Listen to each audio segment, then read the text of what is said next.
अस्सलाम वालेकुम रहमतुल्लाह। मिला टाइम्स में खुशामदीद। मैं हूं आपके साथ शम्स तबरेज़ कासमी। बीजेपी हुकूमत लगातार मुसलमानों को और अक़लियतों को धचका दे रही है। इनके लिए जो स्कीमें हैं उसको बंद किया जा रहा है ताकि मुसलमान तालीम से महरूम रह सके, आगे तरक्की न कर सके।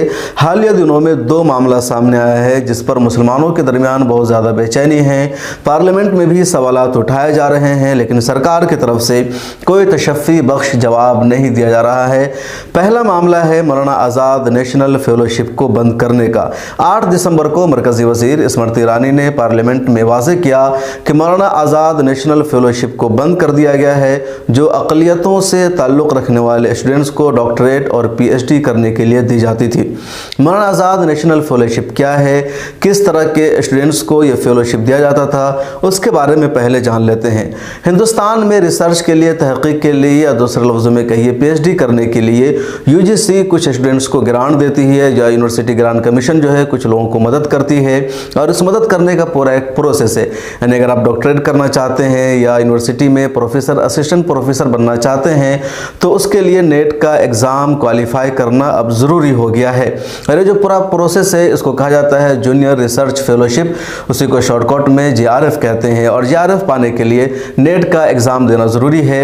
साल में 2 मरतबा JRF नेट का एग्ज़ाम होता है और जो तलबा एग्ज़ाम देते हैं उनकी तादाद 5 लाख 6 लाख के करीब होती है, लेकिन 8000 9000 ही का नंबरात की बुनियाद पर सिलेक्शन हो पाता है। कई सारे मज़ामीन को पास करना पड़ता है। इसमें जो रकम दी जाती है JRF और नेट में वो तकरीबन 38,000 रुपये की रकम दी जाती है। 30,000 रुपये की रकम UGC की तरफ से दी जाती है वर्क करने के लिए, तहक़ीक़ और रिसर्च करने के लिए, और 8,000 रुपये की रकम दी जाती है रिहाइश के लिए। बहुत सारे तलबा ऐसे होते हैं जिनका नाम JRF और नेट में नहीं आ पाता है और वो रकम लेने से महरूम हो जाते हैं। इस वजह से उनकी PhD का ख्वाब शर्मिंदे ताबीर नहीं हो पाता है। चुनांचे मौलाना आज़ाद नेशनल फेलोशिप एक दूसरा ऑप्शन दिया गया और कहा गया कि जिन अक़लियती बरादरी से ताल्लुक़ रखने वाले तलबा का कम नंबर होने की बुनियाद पर JRF और नेट में नाम नहीं आ सकता है वो मौलाना आज़ाद नेशनल फेलोशिप के लिए एप्लीकेशन देंगे और मेरिट की बुनियाद पर यहाँ उनको स्कॉलरशिप दी जाएगी। चुनांचे यही हो रहा था अक़लियती बरादरी से, और अक़लियतों में आता है मुसलमान, क्रिश्चियन, पारसी, ईसाई, इसके अलावा सिख और जैन मत कम्युनिटी। 6 कम्युनिटी है हिंदुस्तान में जो माइनॉरिटीज़ में शामिल है। तो माइनॉरिटी के जो स्टूडेंट्स है JRF में नाम शामिल न होने की वजह से मौलाना आज़ाद नेशनल फेलोशिप के लिए दरख्वास्त देते थे और जितनी दरख्वास्त जाती थी उसमें नंबर भी शामिल किया जाता था कि JRF का इन्होंने एग्ज़ाम दिया उसमें क्या नंबर आया है, और उसके बाद मेरिट की बुनियाद पर इनका नाम शामिल किया जाता था। हर साल 750 तलबा को मौलाना आज़ाद नेशनल फेलोशिप दिया जाता था। यह रकम भी उतना ही थी जितना UGC के ज़रिए बराह रास्त JRF वालों को दिया जाता था, यानी 38,000 रुपये। 30,000 रुपये रिसर्च के लिए, तहक़ीक़ के लिए, और 8,000 रुपये रिहाइश के लिए। 2 साल बाद यानी सीनियर रिसर्च फेलोशिप हो जाने के बाद मौलाना आज़ाद की तरफ से 5,000 रुपये का मज़ीद इजाफा कर दिया जाता था, यानी 43,000 रुपये हो जाते थे। काम करने के लिए 35,000 रुपये और रिहाइश के लिए कुल 8,000 रुपये। मरकज़ी वज़ीर ने कहा कि ये मदद अब बंद कर दिया गया है, अब ये रकम नहीं दी जाएगी। इसके खिलाफ मौलाना बदरुद्दीन अजमल ने पार्लियामेंट में आवाज़ उठाई, कुंवर दानिश अली मेंबर है पार्लियामेंट के, उन्होंने आवाज़ उठाई, इम्तियाज़ जलील ने आवाज़ उठाई, इसके अलावा कई सारे सांसदों ने आवाज़ उठाई, स्टूडेंट्स ने प्रोटेस्ट भी किया है और मांग की जा रही है कि मौलाना आज़ाद नेशनल फेलोशिप को दोबारा जारी करना चाहिए। सुनिए मेंबरान पार्लियामेंट ने किस तरह आवाज़ उठाई है। मौलाना अबुल कलाम आज़ाद साहब का जो आज़ाद साहब का सपना था नेशनल, उसको भी पूरा करे, उसको फिर से जारी किया जाए, ये मेरा डिमांड है। और स्कॉलरशिप जो बंद हो गया है उसको इमीडिएटली चालू किया जाए ताकि ये बच्चे भी मेन स्ट्रीम के अंदर आए और पढ़े, कॉलेजों में, यूनिवर्सिटी में जाए और रिसर्च के अंदर आगे बढ़े। इस देश का विकास, माननीय प्रधानमंत्री जी का नारा है सबका साथ, सबका विकास और सबका विश्वास।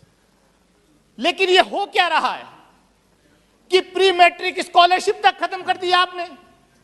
जो SC ST OBC माइनॉरिटीज के बच्चे थे वो आप चाहते हैं कि वो स्कूल ना जाएं, वो पढ़े ना। जो मौलाना आजाद नेशनल फेलोशिप थी वो आपने खत्म कर दी। आप कर क्या रहे हैं? सच्चर कमेटी ने इस देश में बताया, डायग्नोज किया कि किस तरीके से इस देश के अंदर माइनॉरिटीज के बच्चे जो हैं, पर्टिकुलरली मुस्लिम माइनॉरिटीज के बच्चे कितने पिछड़े हैं, वो स्कूल नहीं जा पाते। आप हमारी प्री मैट्रिक स्कॉलरशिप बंद कर दे रहे हैं, आप हमारी मौलाना आजाद रिसर्च फेलोशिप आप बंद कर दे रहे हैं। आप ये सोच रहे हैं कि अगर माइनॉरिटीज को हम पीछे रखेंगे तो देश आगे बढ़ेगा। देश को हम भी आगे बढ़ाना चाहते हैं। हम चाहते हैं कि आप सभी का साथ और सभी के विकास के महोदय। ये पहला मामला है मौलाना आज़ाद नेशनल फेलोशिप का, जिसको सरकार ने बंद कर दिया है। इसके अलावा प्री मैट्रिक स्कॉलरशिप भी सरकार ने बंद कर दिया है और वो सभी के लिए बंद किया गया है। दूसरा मामला जो अक़लियतों से ताल्लुक़ रखता है वह है एमयू का किशनगंज सेंटर। यूपीए की सरकार में 3 जगहों पर एमयू का सेंटर मंजूर किया गया था, एक केरला के मल्लापुरम में, दूसरा बंगाल के मुर्शिदाबाद में और तीसरा बिहार के किशनगंज में। तीनों जगह एमयू सेंटर कायम करने का ऐलान किया गया ताकि मुसलमानों में या दूसरे लोगों में तालीमी बेदारी आए और लोग तालीम हासिल कर सकें।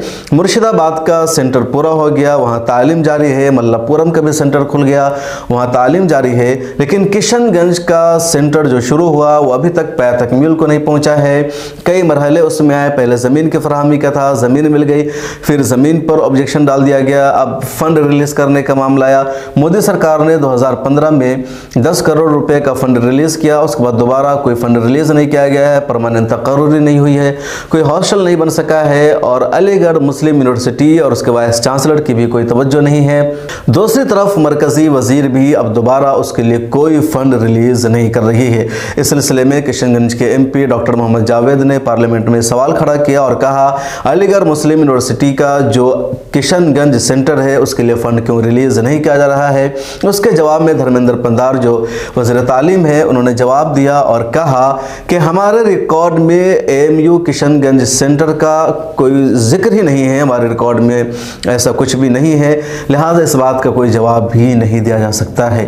अब यहीं से सवाल खड़ा होता है कि आखिर बीजेपी झूठ बोल रही है, वज़ीर तालीम क्या पार्लियामेंट में झूठ बोल रहे हैं। इसी बीजेपी सरकार ने साल 2015 में 10 करोड़ रुपए का फंड रिलीज़ किया था, सब कुछ उनके रिकॉर्ड में था। अब वो कैसे कह रहे हैं कि उनके रिकॉर्ड ही में नहीं है कि किशनगंज में एमयू का कोई सेंटर भी खोला गया। उन्होंने ये भी कह दिया कि पिछली सरकारों ने यानी कांग्रेस की सरकार ने मुसलमानों का वोट हासिल करने के लिए या वोट बैंक की सियासत के लिए यह वादा किया था, लेकिन कुछ भी ज़मीनी सतह पर नहीं किया गया। लोगों का ये कहना है कि किया गया था और सारे सबूत मौजूद है, सरकार झूठ बोल रही है। बहरहाल अलीगढ़ मुस्लिम यूनिवर्सिटी का जो किशनगंज सेंटर था वो एक मरतबा फिर बहुत ज़्यादा सुर्खियों में है और जो फंड रिलीज़ करने का मामला है, इमारत की तामीर का मामला है, वह हल होता हुआ नहीं दिखाई दे रहा है। किशनगंज और सीमांचल के जो लीडर है वो बिहार से लेकर के दिल्ली तक हंगामा कर रहे हैं, सरकार से मांग कर रहे हैं।